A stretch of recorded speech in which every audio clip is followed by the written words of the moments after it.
Welcome to the Deep Dive. Today, we are immersing ourselves in one of the most tragic and, I think, legally complex modern cases. The long, dark shadow cast over Kathleen Folbigg. It's a story that really forces us to confront some fundamental questions about justice, about science, and about the nature of human grief. We're examining how a string of unexplained infant deaths in a single family led to a controversial conviction, one based purely on inference and statistics, only to be dismantled 2 decades later by the uncompromising clarity of modern genomics. That's right. We're talking about a woman who spent 20 years in prison. Kathleen Folbigg was convicted back in 2003 of the murder of her 4 infant children, Caleb, Patrick, Sarah, and Laura. Our source materials, they really track her decades-long fight, detailing her initial trauma, the flawed evidence used to convict her, and of course the scientific breakthrough that led to her unconditional pardon in 2023. The core paradox here, and it's the reason this case remains such a profound touchstone for legal reform, is that there was never any direct physical evidence proving the alleged crimes. None at all. The prosecution successfully built its entire case on 2 pillars that were, subjective, statistical, or interpretive. You had the highly improbable odds of 4 natural deaths, and then this deeply negative reading of her private, agonizing diary entries. Precisely. And our mission today is to move beyond the emotion of the case, as difficult as that is, and to rigorously analyze the evidence structure. We really need to understand how the prevailing medical assumptions of the time, the application of a now discredited legal maxim, and the limitations of forensic pathology all intersected to produce what can only be called a catastrophic failure of the justice system. It really shows us that when the legal system is confronted with a genuine enigma, like the sudden, unexplained death of an infant, the pressure to provide an answer can sometimes override the pursuit of objective truth. Yeah, the need for a neat narrative. Exactly. Okay, so let's unpack this journey. I think we need to start with the devastating foundation, the background of Kathleen Folbigg and the sequence of these losses. To really understand the vulnerability that would later be exploited in court, we have to begin with Kathleen Megan Britton, who was born in 1967. Her early life was defined by extreme tragedy, even before she was 2 years old. It's almost unbelievable. Her mother, Kathleen Mary Donovan, was brutally murdered, stabbed 24 times by Kathleen's own biological father, Thomas John Britton. An immense, devastating context to carry through life. Her father served 15 years in prison before he was deported. And this, of course, immediately rendered the young Kathleen a ward of the state. So she was placed into foster care, moved around. I believe our sources mentioned she spent time in an institutional setting, the Badura Children's Home, before finally settling into a stable foster placement until adulthood. And this history of early violence, of loss, of institutional instability, it would become absolutely crucial context for understanding the deep emotional fragility that was expressed in the journals that the prosecution later weaponized against her. It absolutely sets the stage for a life marked by instability and loss. It does. And after she married Craig Gibson Folbigg in 1987, she began her family. And the sequence of infant deaths spanned exactly a decade, from 1989 to 1999. Let's detail these events systematically, because the specific medical conditions and the circumstances of each death they're just essential context for the eventual genetic findings. We have to understand them one by one. Okay, so the first child was Caleb Gibson Folbigg. He was born on February 1st, 1989. Now, Caleb was diagnosed with mild laryngomalacia. Right, which is a condition where the voice box cartilage is softer than normal. It's often called a floppy larynx, I believe. That's the common term for it, yes. It often causes noisy breathing. And while it's usually something a child outgrows, it can increase vulnerability to breathing issues, especially when they're very young. And Caleb died at just 19 days old on February 20, 1989. He did. Kathleen Folbigg found him after he'd been briefly restless between midnight and 2 a.m. The cause of death at the time was attributed to sudden infant death syndrome, or SIDs. SIDs. Which was, back then, really the catch-all diagnosis when no other cause could be found, wasn't it? It was a diagnosis of exclusion. It was. An enigma, a heartbreaking mystery that left parents with a terrible burden of unanswered questions. Okay, so then came the second child. Next was Patrick Allen Folbigg, born on June 3rd, 1990.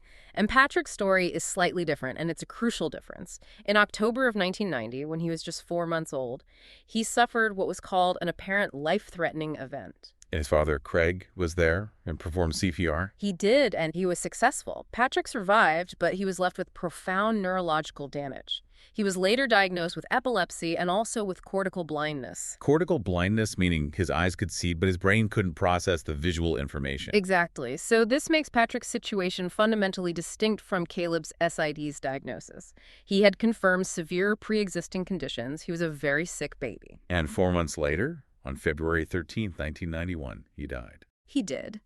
His death was officially attributed to seizures, which were related to his neurological damage. And our source material highlights a really crucial detail here. When Folbigg called her husband at work, she said, "It's happened again." A statement that would later be interpreted by the prosecution as an admission of a repeated action, a sort of confession. Yes. But by the defense, it was seen as an expression of crushing, fatalistic despair. This nightmare is happening to us again. Two completely different readings of the same 4 words. The third child was Sarah Kathleen Folbigg. She was born October 14th, 1992. And Sarah died at 10 months old on August 29th, 1993. Like Caleb, her death was initially labeled SIDs. And finally, Laura Elizabeth Folbigg, born August 7, 1997. She lived the longest of the 4, dying at 18 months old on February 27, 1999. Now, with Laura, it's really important to remember that her autopsy actually found something specific, didn't it? It did. It found signs of myocarditis. Which is an inflammation of the heart muscle. Yes, a known natural cause of sudden cardiac death. So even at the very beginning with Laura, there was a plausible natural explanation present in the postmortem report. So the key unifying factor for all 4 children, and this becomes the linchpin of the defense later on, is that in every single case, the autopsies found 0 physical evidence. 0. No bruising, no petechiae. Those are the pinpoint hemorrhages you often see in smothering cases. No injuries at all to suggest smothering or any form of physical homicide. None. The entire legal case had to be built on inference. It was about making the jump from a series of circumstantial events to a criminal intent. Which brings us to that flawed legal foundation. Part 2, the conviction, and how they managed to secure a guilty verdict without a shred of physical evidence of a crime. The investigation really started to take shape in 1999. This was when Kathleen was first incriminated by her estranged husband, Craig. The police investigation followed, and that led to her arrest in April of 2001. And the trial itself in 2003, it was long. It spanned 7 weeks and was, by all accounts, just emotionally grueling. Absolutely. The prosecution's theory was brutal and simple, that Kathleen Folbigg, driven by frustration, intentionally smothered her children. But as we've said, without physical evidence, they needed a mechanism. They needed something to convince the jury that the sheer number of deaths was, in itself, a proxy for guilt. And that mechanism was a heavy, heavy reliance on statistical evidence. Yes, specifically what our source material accurately labels the now dubious Meadows Law. This maxim, which was coined by the since-disgraced British pediatrician Roy Meadows, states, famously, 1 sudden infant death is a tragedy, 2 is suspicious, and 3 is murder until proven otherwise. That maxim is so profoundly dangerous in a courtroom setting. I think we need to pause here and really explain why this statistical argument is so flawed, especially when you're applying it to deaths within a single family. It's flawed because its statistical foundation relies on a critical and scientifically false premise, and that premise is the assumption of independence. Okay, what does that mean in this context? Meadows' law calculates the probability of 4 SIDS deaths occurring independently. So that's like asking, what are the odds of 4 random, unrelated families across the country each having a SIDS death in the same year? If the average rate of SI deaths is, let's say for argument's sake, 1 in 1,000, then the chance of 4 unrelated SI deaths is astronomically low. You multiply it out, 1 in a trillion maybe? So the prosecution stands up in court and says, look at these odds. It couldn't possibly be natural. This is not bad luck. This is murder. Exactly. But the flaw is this. When you're calculating the risk within one family unit, you absolutely cannot assume independence. The children are not unrelated data points. They share genetics. They share an environment. Right. So if one child dies from an undiagnosed genetic predisposition, then the siblings share that genetic vulnerability. They therefore face a drastically increased risk. They're genetically linked, which means the probabilities are no longer multiplied. They're correlated. Meadows' maxim failed entirely to account for rare, shared familial, genetic, or environmental factors. by failing to acknowledge that shared risk, the law essentially shifted the burden of proof, didn't it? It demanded that the defense prove a series of extraordinary natural tragedies instead of the prosecution having to prove deliberate homicide. It did, completely. And this statistical argument, it provided the necessary feeling of certainty where the physical evidence had failed. And then they brought in the second pillar to support this theory. The diaries? The diaries, her personal journals, which her husband had turned over to the police. And these private journals became a psychological battleground. They really did.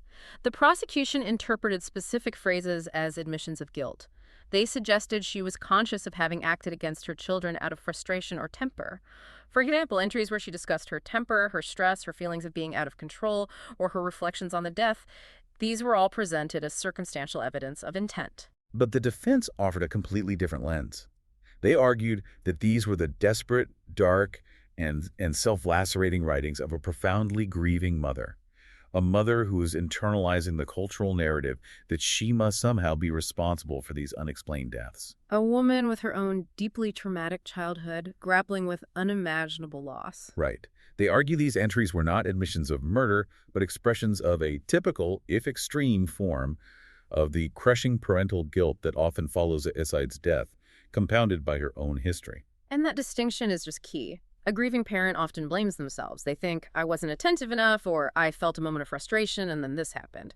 It's a very common, very human reaction. So the defense presented other parts of the diaries, entries showing immense love and concern, detailing her efforts to care for the children. But those were often overshadowed by the handful of entries that were deemed incriminating. The emotional weight of the statistics from Meadows' Law, combined with this hostile interpretation of her most private, anguished thoughts, it just proved overwhelming for the jury. What about the specific medical conditions? What were the counter-arguments the defense introduced there during the trial? Well, the defense was pretty robust in challenging the assumed lack of natural causes. They noted that even the prosecution's own witnesses expressed concern about the lack of prodromal or early warning symptoms that you'd typically see in smothering cases. Like a struggle. Exactly, signs of a struggle. Furthermore, they kept highlighting the known medical complexities we've already discussed. Caleb's floppy larynx, Patrick's confirmed epilepsy and cortical blindness, and critically, the myocarditis that was actually found during Laura's autopsy. So they were arguing that while SID itself remained an enigma, these known vulnerabilities pointed toward natural death far more strongly than an evidence-free homicide theory. That was the core of their medical argument, but it wasn't enough. No. Despite that debate, the jury returned the guilty verdict in May of 2003. She was convicted of 3 counts of murder, 1 of manslaughter for Caleb's death, and 1 count of maliciously inflicting grievous bodily harm for Patrick's life-threatening event. The initial sentencing was incredibly harsh. 40 years, with a 30-year non-parole period. That was later reduced on appeal in 2005 to 30 years, with 25 non-parole. And the personal cost was just immense. Our sources note the tragic reality of her incarceration. Because of the nature of the crimes she was convicted of, she was designated for protective custody. And yet, even within the prison walls, her ordeal continued. This culminated in her being savagely beaten by another inmate in January 2021 after a prison transfer. It just underscores the compounding trauma of a wrongful conviction. It's not only the loss of your freedom, but the constant exposure to violence and isolation. And so we move into part 3, the slow, arduous process of challenging this legal certainty, a process that started not in a courtroom, but in academia. The first real crack in that consensus arrived in 2011. It came with the legal academic Emma Cunliffe's book, Murder, Medicine, and Motherhood. And Cunliffe, she performed a really detailed analysis of the trial evidence, didn't she? She did. She argued compellingly for wrongful conviction based on 2 main pillars. First, the presentation of misleading medical evidence that overrode the concept of reasonable doubt, and second, the highly prejudicial and frankly biased interpretation of those private diary entries. This book was important because it generated crucial media attention. It injected a sustained skepticism back into the public narrative and provided the first major academic pushback against the jury's decision. And this academic pressure soon prompted a professional forensic reevaluation. In 2013, Folbigg's legal team secured the involvement of Dr. Stephen Cordner, a world-renowned forensic pathologist at Monash University. Cordner's review was meticulous. I believe it resulted in a detailed 121-page report that directly challenged the forensic assumptions of the original trial. It did, and he was very specific. What specific forensic points did Cordner focus on to really dismantle the prosecution's case? He systematically addressed the original autopsies, looking at them with fresh eyes. He was particularly focused on the death of Sarah. He concluded that Sarah's death was, and this is a quote, an almost textbook example of sudden infant death syndrome, or SIDS. So not suspicious, but textbook SIs. Exactly. His most powerful argument, however, was holistic. He looked at the known medical history of all four children: Caleb's laryngomalacia, Patrick's seizures and cortical damage, and Laura's myocarditis. And he concluded that these existing natural conditions more strongly supported natural causes than the entirely evidence-free hypothesis of smothering. This shifts the argument significantly, doesn't it? It's not just saying you can't prove homicide, it's saying we have positive medical reasons to believe these deaths were, in fact, natural. Precisely. And Cordner's critique wasn't just about the facts, it was about the process. He delivered a searing rebuke regarding the expert testimony from the 2003 trial. He stated very clearly, "It is wrong to rely on the forensic pathology evidence provided in this case to support the conclusion that one or more of the Folbigg children are the victims of a homicide." Wow. That is a direct challenge to the authority of the original trial's pathology. It is, and he emphasized the danger of forcing a narrative where medical uncertainty reigned. He noted, "There is no merit in forcing certainty where uncertainty exists. The very existence of the enigma of SIDS demonstrates how little we know about why some babies die." Cordner's point was so critical. The moment you assume homicide based purely on statistics on Meadows' law, you stop looking for the actual rare natural cause. You sacrifice reasonable doubt for a false sense of certainty. Cordner's report, which was submitted in 2015, finally spurred some legal action. In August of 2018, the NSW Attorney General at the time, Mark Speakman, announced the first judicial inquiry into the convictions. And this was specifically mandated to review the evolving medical evidence and, as he put it, to ensure public confidence. Yes, and Speakman noted they were specifically looking at evidence concerning the incidence of reported deaths of 3 or more infants in the same family that were attributed to unidentified natural causes. So this suggests the legal system was finally starting to grapple with the scientific critique of Meadows' law. Yet, even with all this mounting pressure, the judicial system proved to be incredibly resistant to change. It did. The official conclusion of that first inquiry, which was released in July 2019 by Reginald Blanche, a former chief judge, it dismissed the growing evidence. Incredibly, Blanche found that he did not have any reasonable doubt as to the guilt of Kathleen Folbigg for the offenses of which she was convicted. That must have been just a devastating blow after years and years of effort. A massive setback. Folbigg's legal team immediately sought a review of the inquiry itself, citing potential bias, but that appeal was ultimately rejected in March of 2021. The legal system seemed just utterly entrenched in that original 2003 verdict. It was clear it would take something else, an entirely new field of science genomics, to finally overcome this resistance. And here's where the narrative shifts completely. We move into part 4, the scientific breakthrough that provided objective biological facts to counteract 2 decades of circumstantial interpretation. The genomic investigation. This was driven by immunologist Dr. Carola Garcia de Vinuesa and geneticist Todor Arsov. They looked beyond the police files and the court transcripts, and they focused instead on the actual genetic code. They examined DNA samples that were retrieved from Kathleen Folbigg and, crucially, from her deceased children's hospital cards. And their initial crucial discovery centered on Kathleen herself.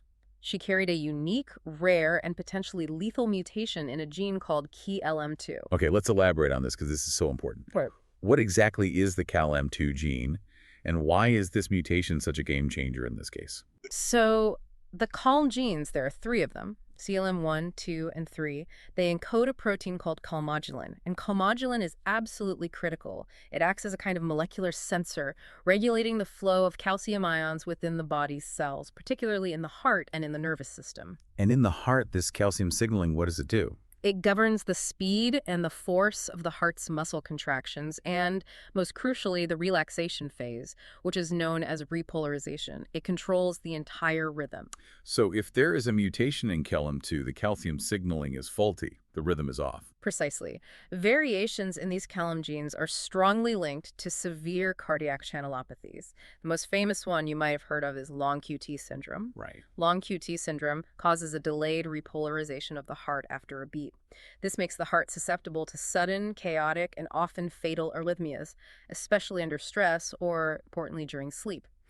Folbigg specific KLN2 mutation was a rare variant, but other comodulin variants were already known globally to be associated with sudden, unexplained cardiac death in infancy. So the scientific team then had to trace this vulnerability.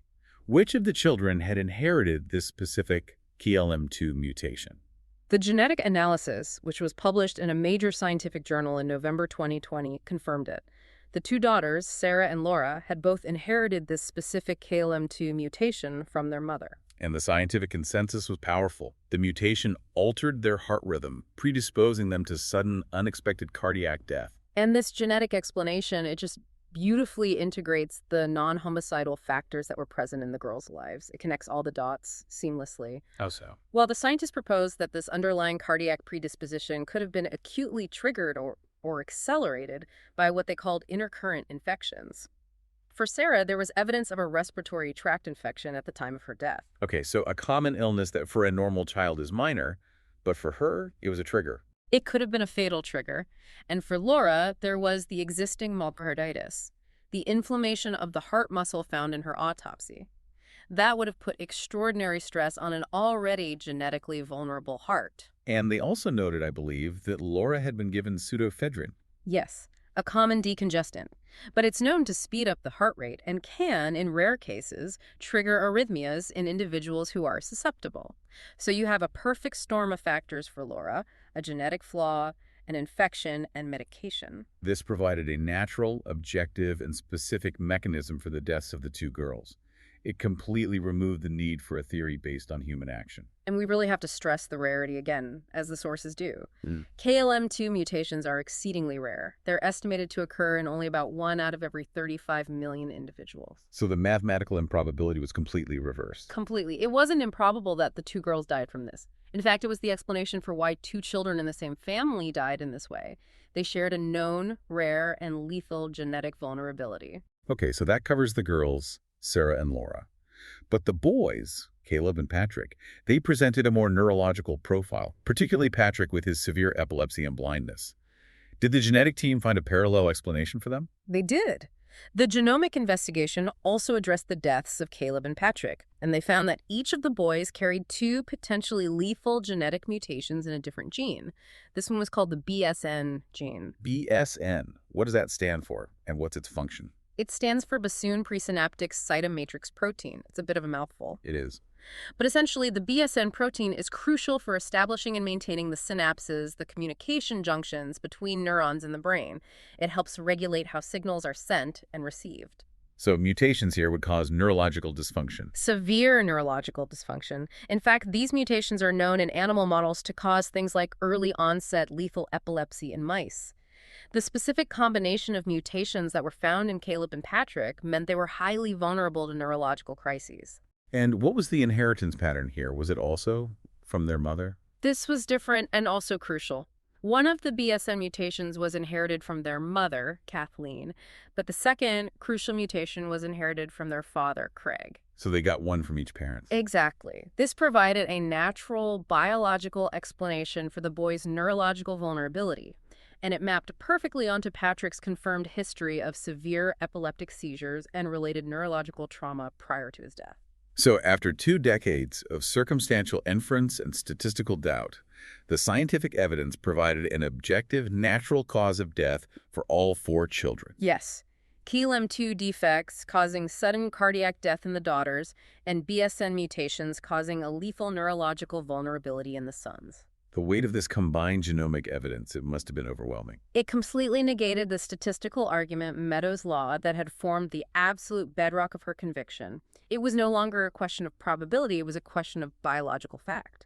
The scientific community recognized the gravity of this immediately, didn't they? In March of 2021, they took a really remarkable collective action. They did. A petition was signed by more than 100 eminent Australian scientists and medical professionals, including, of course, the genetic researchers themselves. This petition was published by the Australian Academy of Science. It formally provided compelling scientific and medical explanations for all 4 deaths and demanded that the NSW governor grant Kathleen Folbigg a pardon. This was a direct, organized confrontation between the scientific establishment and the legal establishment. It was. This public intervention from such a vast and respected group of experts essentially declared that the original statistical conviction was medically impossible in light of the new data. It confirmed that the entire argument of improbability was destroyed by the medical reality of extremely rare, naturally occurring genetic mutations that were shared within the family. This brings us to part 5, the final exoneration and the broader reflection on justice. That scientific pressure finally broke the judicial stalemate. It did. The overwhelming scientific consensus just made the maintenance of the conviction untenable. A second judicial inquiry was announced in May of 2022, and it was specifically tasked with reviewing this new genomic evidence. And this inquiry moved much more quickly than the first. Much more quickly. On June 5, 2023, the NSW Attorney General Michael Daley advised Governor Margaret Beasley to exercise the royal prerogative of mercy. That is the moment of definitive legal recognition. It is. Kathleen Folbigg was granted an unconditional pardon, and she was released from prison that very same day, having served 20 years of her sentence. But an unconditional pardon, while it releases her, it doesn't technically overturn the conviction itself, does it? That's a very important legal distinction. No, it doesn't. The final formal legal vindication came several months later on December 14, 2023. That's when the Court of Criminal Appeal officially quashed her previous convictions entirely. They found that the new scientific evidence definitively established reasonable doubt of her guilt. The evolution of the concept of reasonable doubt in this case is just startling. In 2003, doubt was suppressed by statistical probability and an emotional interpretation of her diaries. In 2023, doubt was restored and certainty was destroyed by objective molecular evidence. And this case, unfortunately, is not an isolated incident. It provides crucial context when we look at the history of high-profile wrongful convictions that were driven by flawed medical or statistical evidence. Our sources draw clear parallels with other cases rooted in circumstantial evidence surrounding infant deaths. Let's detail some of those parallels, because understanding the pattern is so important. We often hear the name Sally Clark mentioned in this context. Sally Clark, yes, a British solicitor.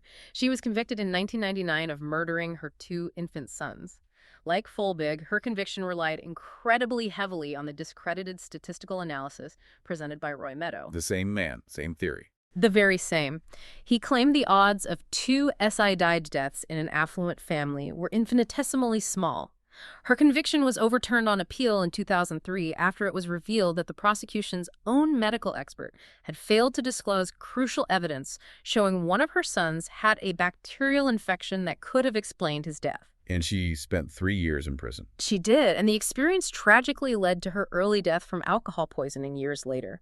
The common thread is the misuse of statistics to assume homicide where there is none. And then perhaps the most famous Australian miscarriage of justice, Lindy Chamberlain-Creighton.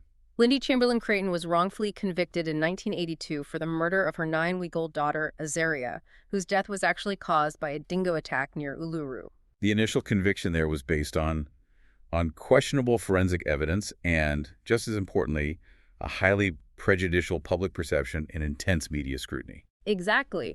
The public and the court, they struggled to accept the highly improbable but natural explanation, a dingo taking a child, and instead they relied on a subjective interpretation of her character and her behavior. Her lack of public emotion was seen as guilt. And like Folbigg, it took years and multiple inquiries for the truth to prevail, leading to her exoneration and a formal death certificate, finally confirming the dingo attack. Another parallel mentioned in the sources is Patty Stallings from the United States. What happened in her case? Patty Stallings was convicted in 1989 for the murder of her son, Ryan, who died suddenly. The prosecution argued she had poisoned him with antifreeze. However, Ryan suffered from a rare genetic metabolic disorder called methylmalonic acidemia, or MMA. And the symptoms of this disorder mimic poisoning. They do. Stallings was exonerated in 1991 when DNA testing proved she was not the biological mother of a later child whose condition led doctors to correctly diagnose MMA in the family. It just highlights again how these rare, complex medical conditions can be misinterpreted as homicide when the science available at the time is insufficient. It's clear that the pattern often involves the judiciary, finding it easier to accept human malice than to accept biological or natural extreme rarity. That tendency is deeply human, but it is catastrophic for justice. However, it is vital to keep the complexity in sight here. Our source material makes a crucial point of balance by mentioning the case of Maxine Robinson. Who was she?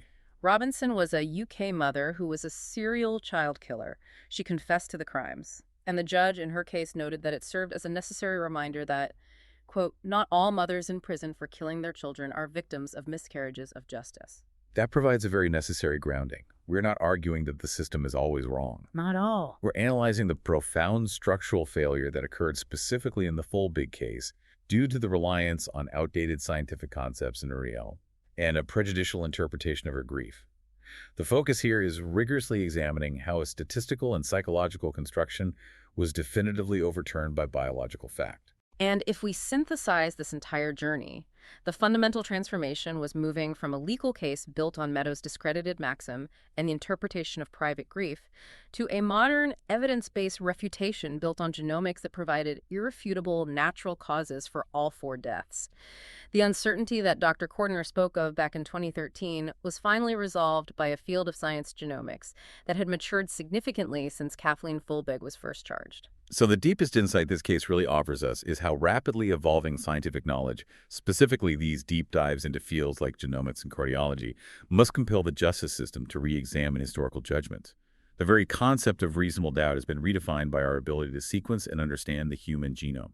Indeed, the Folbigg case serves as a powerful and very somber lesson that the justice system's certainty is only as reliable as the contemporary science it relies upon. Future cases involving multiple unexplained infant deaths will now face mandatory, rigorous genetic screening, recognizing that rare familial genetic vulnerabilities have to be excluded before the highly improbable conclusion of homicide can even be considered. It demonstrates that the greatest risk to justice lies in that human impulse to force an answer where genuine medical uncertainty exists. Exactly. We'll leave you with this thought for your consideration. Given the profound impact of Folbigg's initial traumatic childhood on her life, which arguably contributed to the emotional intensity we see in her diary, how should the legal system adapt its methods for interpreting subjective emotional documents like personal journals when objective scientific evidence, such as comprehensive genomic data, is now available? This is a fundamental tension between psychology and biology that, for you, the listener, is something you can continue to explore.